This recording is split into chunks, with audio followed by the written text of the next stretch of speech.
Bonsoir, bonsoir messieurs. Vidéo un petit peu tardive pour parler de l'Oslot. J'ai envie de donner mon avis, grosso modo, après une réputation. Je viens de le faire monter un peu plus d'une réputation. Principalement en duel. J'ai fait quelques 4v4, mais vous le savez, je suis un joueur de duel. De toute façon, ça se voit voilà, au niveau de la progression. Vu que mes ratios en mode objectif sont très très ronds. Ça montre à quel point j'ai peu joué dans ces modes-là. J'ai beaucoup plus joué en duel. Euh, Alors, verdict de ce personnage après une petite réputation de jeu, un avis final en quelque sorte. Je pense que je vais appeler cette vidéo comme ça. Je vais appeler cette vidéo probablement avis final au slot. Euh, Grosso modo, bon, il n'y a pas de secret esthétiquement. Je pense que c'est une énorme réussite. Je pense que j'ai toujours pas vu ce que va donner le perso en réputation 7, 8 ou 10. Mais rien que là, déjà, avec ce qu'on a maintenant, avec les quelques customisations que j'ai vues sur d'autres joueurs, etc., etc., c'est évident que c'est quasi un 10 sur 10 ce personnage. Je trouve qu'il est incroyablement stylé. Visuellement, j'aime beaucoup. Euh, Maintenant, en termes d'animation, je suis forcé de malheureusement constater que elles ont beau être uniques, je les trouve un peu saccadées. Moi, ces animations, c'est un petit peu dommage. Je trouve ça un peu triste pour un personnage euh, qui a un combo infini, d'avoir des animations que je trouve bizarrement saccadées, bizarrement coupées. Je sais pas si c'est les animations en soi qui sont coupées ou si c'est la connexion entre les animations que je trouve un peu mauvaise, mais il y a certains trucs qui personnellement me picotent un peu l'œil. Là où par exemple, pour ceux qui veulent avoir un point de référence, je trouve que le Shaolin a des animations qui sont très fluides. Je trouve que tout glisse très facilement, tout se connecte de manière logique même quand c'est rapide. Là où, sur ce personnage-là, j'ai un peu plus de mal à comprendre d'où vient l'attaque des fois.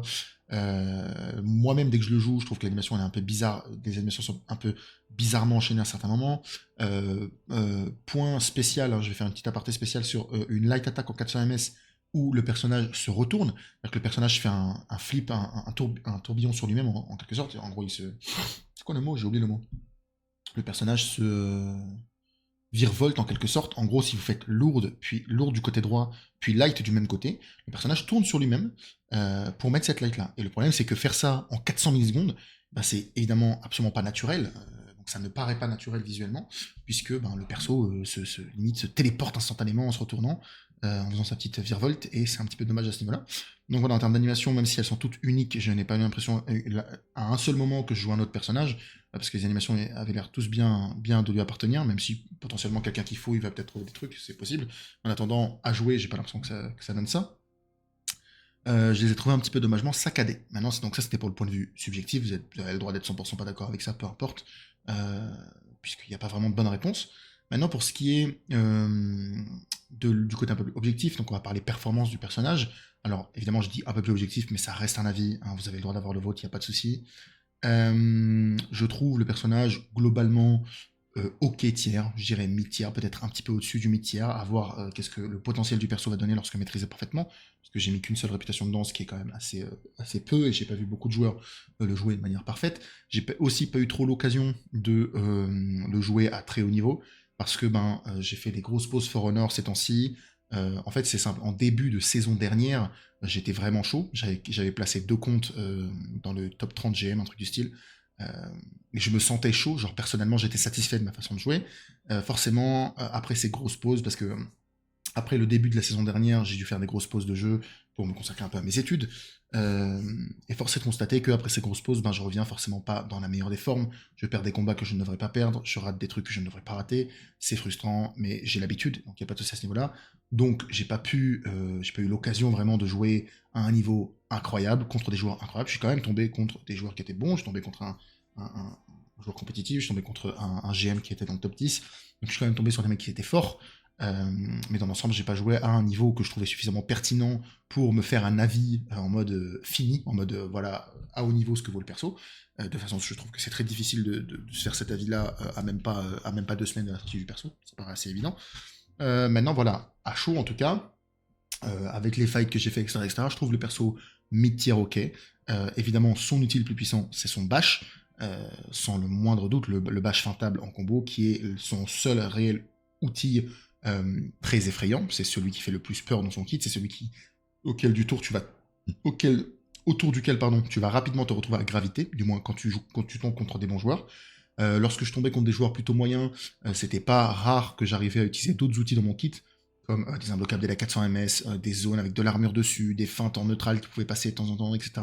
Mais c'est vrai que lorsque tu tombes contre des joueurs un peu plus axés sur le réactionnel, beaucoup plus axés sur le top level of play, comme le fameux GM que j'ai rencontré et tout, tu te rends très vite compte que, mine de rien, il n'y a que le bash qui est réellement effrayant à ce niveau-là. Du moins, c'est celui qui a, en tout cas, de mon côté, montré le plus de succès pour réussir à appliquer un mix-up qui fonctionne correctement. La force de ce bash réside notamment dans le fait qu'en termes de punition, c'est faible. En gros, le bash, lorsqu'il te touche, il te met 18 de damage. Et toi, pour le punir, tu mets juste une dodge attack. Pour être sûr de pouvoir le punir, il faut que tu mettes une dodge attack. Et cette dodge attack-là doit être faite de manière relativement early si tu souhaites ne pas te faire trade. Parce que, évidemment, après le bash, l'Ocelot peut enchaîner, notamment avec une zone sous armure. Alors, c'est pas parfait, je pense pas que ce soit incroyablement fort non plus, parce que la zone prend du temps à sortir et certains persos peuvent littéralement dodge attack et avoir le temps de bloquer ton attaque derrière. Mais mine de rien, dans pas mal de situations, ça touche, et ça permet de rendre ce bash vraiment, en termes de ratio risque-récompense, vraiment, réellement intéressant. Maintenant, si tu dodges suffisamment tôt et que tu mets une dodge attack rapide, tu vas interrompre le slot dans tous les cas, donc à ce niveau-là, il n'y a pas de souci. En plus de sa capacité à du coup mettre cette zone sous armure qui va trade, il peut également enchaîner avec un autre bash qui force le joueur en face de vous, s'il n'a pas envie de vous dodge attack, de faire un read supplémentaire derrière, s'il souhaite, parce qu'il peut de nouveau avoir besoin d'esquiver. En plus de ça, il y a une light tridirectionnelle 400 ms qui peut venir également, qui est non seulement utile en termes de mix-up pur, mais également pour interrompre certains punish adverses. Je pense notamment à des personnages comme la Sentinelle qui sont forcés de dodge bash immédiatement si elles veulent toucher avec le bash. Elles n'ont pas le luxe de se dire qu'elles vont maintenir leur bash parce qu'elles vont se faire interrompre par la light. Donc dans l'ensemble, le bash, c'est son option la plus intéressante dans son kit, de très loin, très facilement. Les imbloquables font un petit peu peur, notamment parce que les animations sont pas ultra claires, je trouve, mais ça va pas être quelque chose de très très problématique pendant longtemps, je pense. Les lights en 400 ms, comme toutes les lights en 400 ms, sont intéressantes sur le papier, mais dans la réalité, en termes de ressources récompense, elles restent pas ouf. Certes, tu es obligé de read dans quelle direction elle va venir, mais dans la réalité, si tu te fais parer, tu es quand même lourdement puni pour au final une récompense qui n'aurait pas été si ouf que ça si tu touches. Donc même si tu touches souvent, t'as rarement l'impression que tes lights te carry de fou dans le combat, surtout en sachant que les lights en 400 ms ne sont accessibles en enchaînement que deux fois d'affilée. Donc tu peux pas être en mode light, t'es obligé de passer par des lourdes, et forcément ces lourdes-là peuvent être parées, peuvent être bloquées, peuvent être esquivées, pardon, donc voilà, pas ultra pertinent à ce niveau-là. Donc, dans l'ensemble, pour ce qui est de l'identité du perso, comme prévu, hein, comme je m'en doutais très largement lorsque j'ai vu la présentation du héros, en 1v1, l'enchaînement infini ne fonctionne pas comme souvent sur les enchaînements infinis, puisque les outils qui sont mis à sa disposition dans ce combo infini ne sont pas tous pertinents. Comme je vous l'ai dit, le bash est votre outil primaire le plus évident lorsque vous voulez faire un mix-up en 1v1, et la réalité c'est que tu ne peux pas enchaîner bash sur bash sur bash. T'es obligé de passer par une light qui peut être bloquée, une lourde qui peut être parée, bref, t'es obligé de transitionner par des trucs qui vont arrêter ton combo. En plus de ça, en termes de consommation d'endurance, le personnage ne rigole pas du tout, et ça je trouve ça dommageable. Encore une fois, je ne suis pas sûr de comprendre la logique d'avoir un perso que tu publicites comme étant un harceleur, comme étant capable de vraiment continuer d'attaquer avec ce combo infini et tout, pour au final lui donner une endurance qui le force à s'arrêter au bout de 2 coups. Je pense notamment, comme très souvent quand je parle de problèmes d'endurance sur les persos, c'est pas le coup en endurance des attaques en soi, mais c'est le coup des enchaînements quand tu les compares en termes de coups d'endurance par rapport à un réel danger qu'ils appliquent. Notamment dans le cas de l'Ocelot, ça va être feinter son bash. Mettre une lourde suivie d'un bash que tu vas feinter en GB pour remettre une lourde, bon, t'as claqué plus de 50% de ta stamina, et au final, ce que t'as fait, c'est potentiellement mettre une lourde, en fait. Et c'est ça qui est un petit peu dommage, ça me fait le même sentiment que pour la Ramusha, où, en soi, le coût de ses attaques n'est pas très élevé, mais la réalité, c'est que, très souvent, quand tu joues un Aramusha, tu vas te retrouver contre des gens qui dodgent énormément, parce qu'ils n'ont pas envie de deal avec le mix-up de 400 ms light, et ta seule option pour punir un mec qui va faire un dodge vide, c'est-à-dire sans mettre une dodge attack, ça va être de feinter ton finisher, GB, et remettre une lourde. Le problème, c'est que, comme pour la Ramusha, donc comme pour l'Ocelot, chez la Ramusha, ça consomme énormément d'endurance, et c'est dommage, parce que c'est des personnages qui ont un kit qui te donne envie d'attaquer. C'est des personnages où tu as envie de continuer d'enchaîner. D'ailleurs, le slot, il est incroyablement agréable lorsque ton adversaire n'a pas de stamina. Parce que lorsque tu sais que ton adversaire ne va pas tenter de te parer, ne va pas nécessairement avoir une réponse défensive adaptée, c'est très jouissif de laisser partir ton bash pour enchaîner sur une L4 sur MS, pour retenter un bash, pour tenter une zone, partir sur une imbloquable, partir sur une deuxième zone, la feinter. Même si les zones font pas très peur, le fait de pouvoir enchaîner comme ça, c'est très agréable. Et sur le papier, c'est super cool. La réalité, c'est que malheureusement, ces situations-là sont très rares dans une situation de 1v1, dans un fight en 1v1 réel. Et du coup, au final, ben, c'est un petit peu dommage d'avoir donné à ce personnage ce kit-là, donner l'impression que voilà, t'as envie qu'il harcèle. Je sais pas s'il est considéré comme un harceleur d'ailleurs. Disabler and Ganker. Bon, Disabler. On va savoir ce que ça veut dire Disabler. Ça te désactive je ne sais quoi. Parce que c'est censé être désactivé, mais peu importe. Voilà, c'est un peu dommage d'avoir donné finalement ce combo infini qui va en réalité en 1v1 être très anecdotique, puisque tu vas très vite juste jouer autour d'une neutrale suivie d'un mix-up de bash, et ensuite potentiellement d'une réponse au bash. Ce qui est intéressant avec le perso, c'est vraiment ce truc du je lance un bash, est-ce que je le feinte, est-ce que je le feinte pas, et si jamais je le feinte pas, est-ce que je mets une 400 MS light, est-ce que je mets une lourde et je la feinte, est-ce que je mets une zone et je la feinte, est-ce que je mets un deuxième bash, tout le sel du mix-up est là. Maintenant, voilà, dans la réalité, c'est un petit peu ton seul mix-up au final, quoi. C'est genre vraiment, c'est vraiment ce bash en boucle que tu vas utiliser très très souvent. Le bash opener est une variation des kicks de Légion, donc comme du Legion kick du Centurion. Donc, comme pour la majorité de ce type de mix-up, il ne fait absolument pas peur. Parce qu'il est réagissable avec un peu de concentration. Moi, je vais pas vous mentir, ça fait un bout de temps que j'ai pas joué au jeu, donc j'ai eu beaucoup de mal avec ce type de variation, avec ce type de mix-up, ce type d'attaque sur le jeu depuis mon retour. J'ai eu beaucoup de difficultés, mais n'empêche que je sais qu'une fois que je serai de nouveau chaud, une fois que je serai entraîné, parce que je me rappelle de l'époque où je pouvais le faire, ces attaques malheureusement ne posent pas réellement de problème, puisqu'ils sont réagissables de manière globale, et le fait qu'on ne puisse pas enchaîner derrière crée finalement un réel problème sur ce bash en neutral, donc ce bash sur dash avant, qui en réalité, pendant en tout cas mon tout premier prestige avec le perso, m'a donné l'impression de très très rarement toucher. J'ai très rarement eu l'impression de toucher ma cible. Alors attendez, je vais juste baisser un petit peu la clim parce qu'elle souffle comme une folle. J'ai rarement eu l'impression que ce bash a connecté, peut-être que je l'ai très mal utilisé, c'est possible aussi, mais dans l'ensemble, comme pour un coup de pied de Centurion, ça devient rapidement anecdotique, ça devient un outil lorsque l'adversaire n'a plus de stamina, ça devient un outil lorsque l'adversaire backdodge un peu trop, sur certains reads, etc.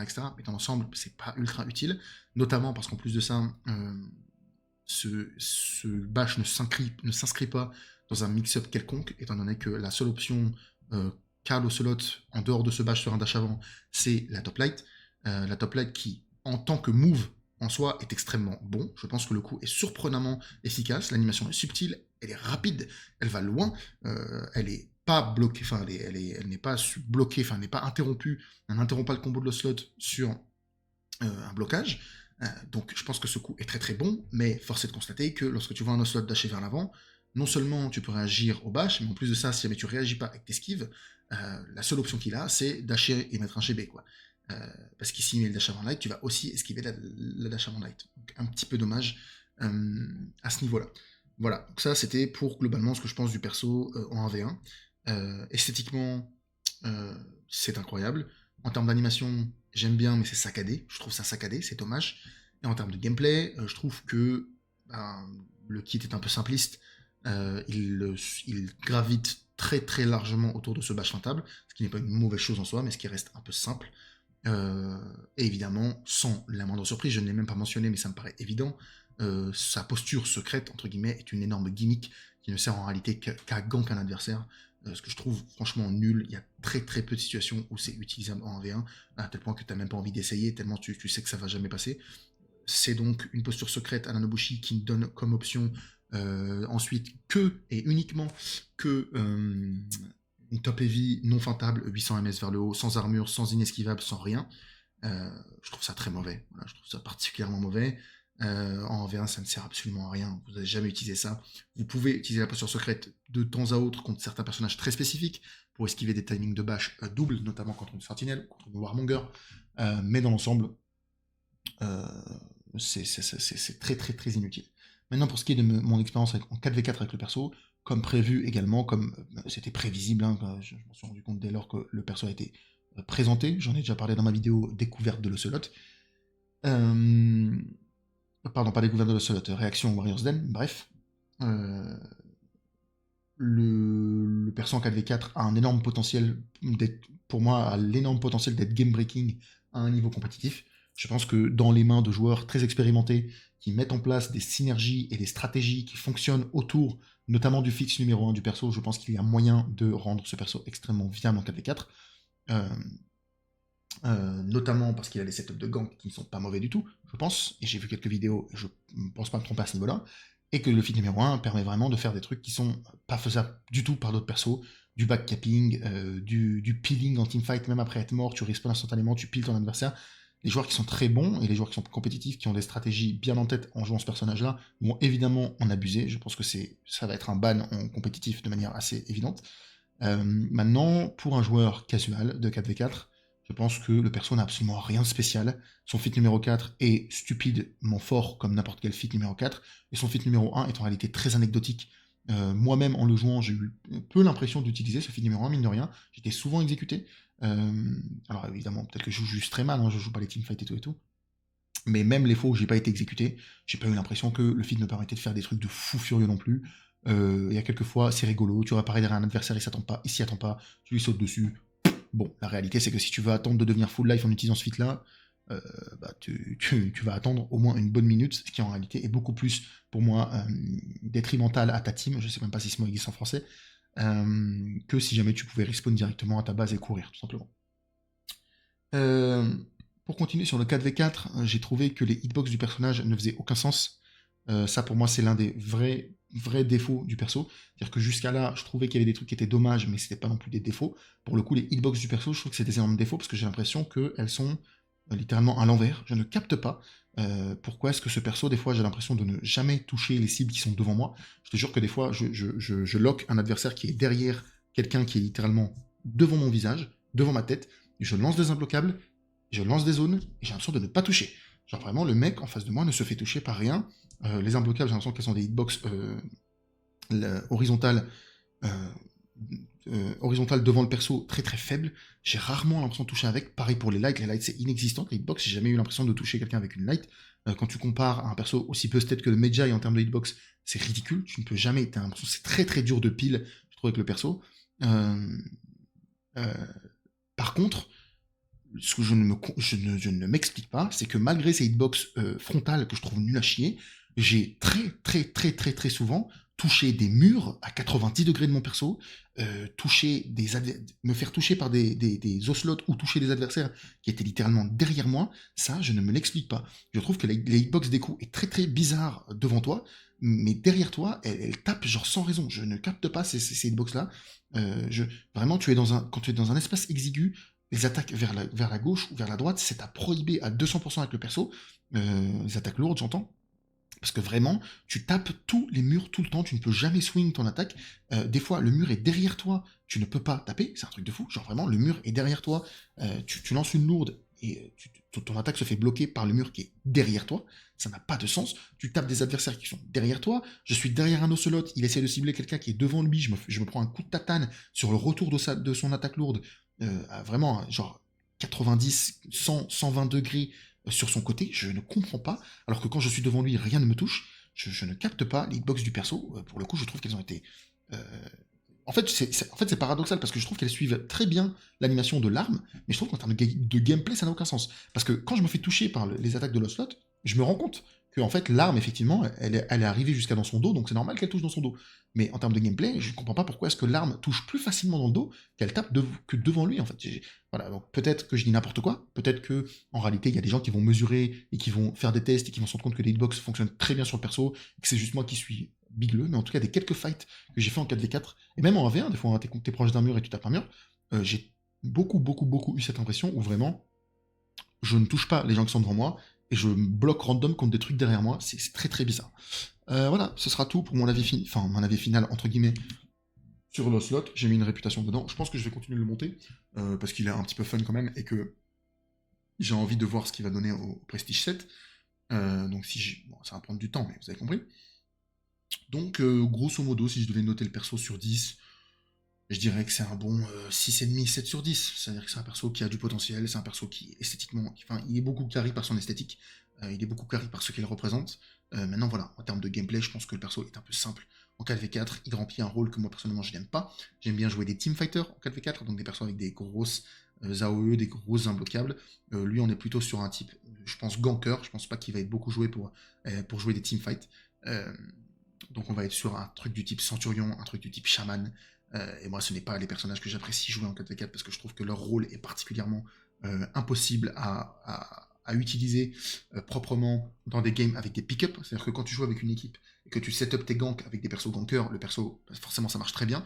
Mais dès lors que tu joues avec des mecs random, je préfère 1000 fois prendre un Erzir, prendre un Jiangjun, prendre un Medjay, prendre un Kensei, prendre des persos qui tapent très large sur les côtés, qui peuvent pile facilement, qui ont de l'armure, qui se font rarement interrompre et tout, parce que c'est beaucoup, beaucoup, beaucoup plus agréable. Soit ça, soit des persos qui ont beaucoup de sécurité, des Zafira qui vont vraiment avoir beaucoup d'esquives, des Orochi, parce que sinon, je trouve ça extrêmement, extrêmement dur de jouer en 4v4 avec des gens qui font n'importe quoi. C'est clair que quand tu joues ce personnage-là, très souvent, en situation de plusieurs versus un adversaire, je ne savais littéralement pas quoi faire avec mon perso, parce que je savais très bien pertinemment que les joueurs avec moi n'allaient pas comprendre comment ganker avec mon perso, ils n'allaient pas mettre un GB au moment, ils allaient donner de la vengeance et tout, donc ça marche mal, et à côté de ça, par ces teamfights, je les ai trouvés un peu fouillis. Euh, donc voilà, c'est un 6 sur 10. Si je suis gentil, c'est un 6,5 sur 10. Voilà, je pense que le perso est ok, sans être non plus fascinant. Je trouve ça un petit peu dommage qu'il ne propose pas plus, parce qu'il y avait pour moi, dans la thématique du perso, de quoi faire des trucs plus intéressants. Par exemple, bon, on est quand même sur une thématique de chasseur. C'est vrai qu'il n'y a rien de particulier qui fait penser aux chasseurs, c'est-à-dire à part la posture secrète qui est extrêmement occasionnelle, il n'y a rien où tu te dis, ah oui, je suis un chasseur, je sais pas quoi et tout. Par exemple, j'aurais peut-être bien aimé pouvoir sortir de mon invisibilité avec ma posture secrète, justement. C'est-à-dire que pendant que je suis dans ma forme spectrale, je peux lock un adversaire, je me mets en posture secrète, et dès lors que j'appuie sur ma touche, hop, je réapparais et je saute sur l'adversaire. Ça aurait fait un petit peu un côté Rengar, en quelque sorte, euh, dans League of Legends, perso qui est invisible, qui te saute dessus depuis les fourrés. On aurait pu aussi avoir des coups qui font bleed, euh, parce que c'est quand même bizarre que des armes qui ressemblent à ça ne font pas saigner. Et encore une fois, pour la thématique d'un chasseur, faire saigner, ça me paraît assez logique. La chamane, c'est un perso qui avait toute sa thématique autour de la chasse qui était basée sur le saignement.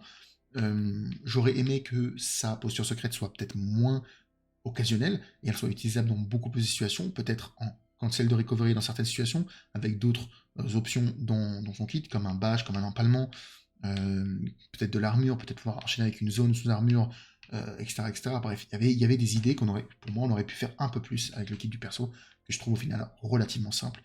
Donc voilà. Écoutez, je propose qu'on va faire, bon, je suis un peu fatigué, donc ça va pas être glorieux, mais je propose qu'on termine peut-être cette vidéo avec un petit fight. Donc je vais mettre une pause en attendant qu'on trouve un fight, ça va pas durer longtemps. On va trouver un fight. Je vais me permettre de poser dans ligne. On va se faire un petit combat avec le nouveau héros. Et en fait, c'est un peu bizarre quand même, je trouve que les persos de la faction voyageur, je les trouve assez inégaux en fait, en réalité, en termes comment dire, de qualité. C'est un peu bizarre, parce que je trouve que Pirate et Afira se ressortent énormément du lot. Il y a plein de pirates, je l'ai monté rapide très rapidement. Bon, maintenant elle s'est fait un peu casser les genoux par-ci par-là, donc ça fait plus dur de la jouer. Mais bah, ça se voit de toute façon, hein, sur les persos que j'ai le plus de réputation.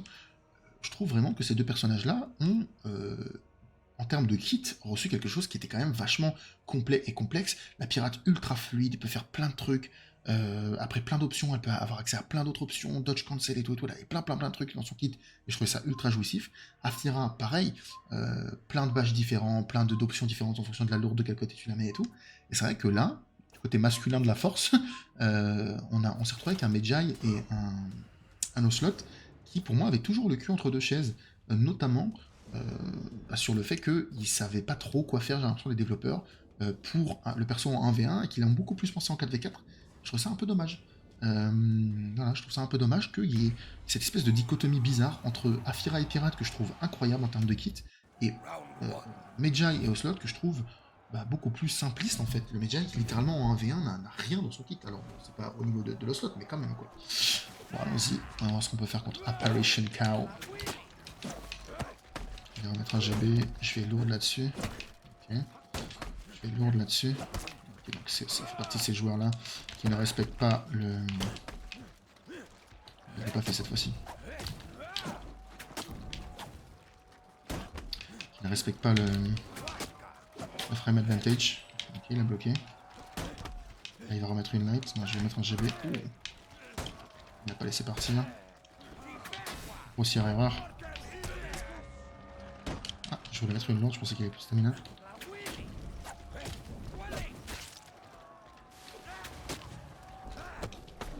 Dommage. Pourquoi j'ai dodge? Ouais. Quand je dis que je suis rouillé, c'est pas pour rien. Il va light. Putain, mais je suis complètement con. J'ai raté la top light la plus évidente du PAF. J'ai appuyé sur l'autre sur la gauche, alors que je savais très bien qu'il allait faire ça. Aïe, aïe, aïe. Je dis que j'étais rouillé, j'ai pas menti. Je vais tenter d'essayer de profiter de mon armure, mais j'ai peur qu'il me mette un bash pour m'interrompre. On va voir ce qu'on peut faire. Ok, c'est un peu bizarre ce qui s'est passé. Je vais lourd là-dessus. D'accord, cette fois-ci. Il a attendu la lourde, il s'y attendait. Je vais light là-dessus. Je vais GB. On va light là-dessus. Bash. Bash. Ok, pourquoi pas. Je vais dodge. Je vais bloquer là. Il va light peut-être.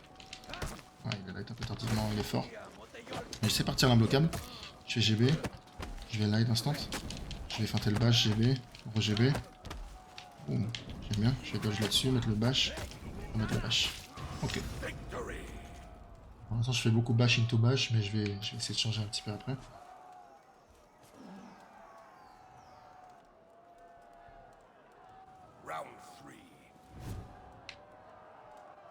Le truc qui est un peu marrant, c'est la range du deuxième bash. En vrai, elle peut surprendre. J'aime beaucoup taper dans le vide une fois avec ce bash là. Ouais, elle surprend, hein. Je vais GB là, je vais re-GB. Ok, le bash est sorti plus vite, il va laisser partir, il va rebash.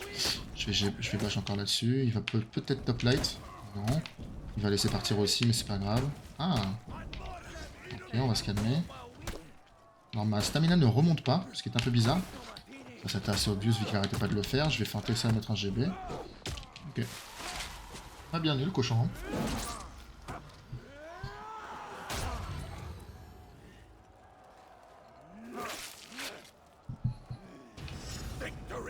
Très intéressant aussi cette capacité de sa zone à être feintée. C'est l'un des rares persos à ma connaissance avec le Herzir qui peuvent feinter leur zone en neutrale. Ce qui est très cool, même si en réalité sa zone n'a pas le même poids qu'une zone de Herzir vu qu'elle n'est pas imbloquable tout simplement. Je vais là parce qu'il va tenter de la parer. Je vais zone, je vais light top encore, je vais relight parce qu'il va bash. Là, je vais attendre, il va peut-être light maintenant. Pas mal, il a lourde. Je vais lourde à mon tour, il va parer probablement. Il va light de ce côté, c'était une lourde. Il va light vers le haut, non. Je vais parer celle-là. Laisser partir celle-là, même côté. Je vais GB là-dessus, même si j'ai pas de frame advantage parce qu'il s'y attend pas. Et on va terminer avec l'exécution Blow Dart, tout simplement. Et bien voilà, qui va conclure cette vidéo, qui fait quand même un bon 30 minutes. Hein. J'ai débité, j'ai beaucoup parlé. Donc voilà, pour mon avis sur le slot. Non, c'est marrant, il y a des trucs à faire, c'est clair et net. Maintenant, on n'est pas non plus sur le perso de l'année. Selon moi, je vais cut là-dessus. Je vous aime. Merci de m'avoir écouté parler pendant si longtemps. Et puis on se retrouve sur le champ de bataille. Voilà, voilà. Tac, tac.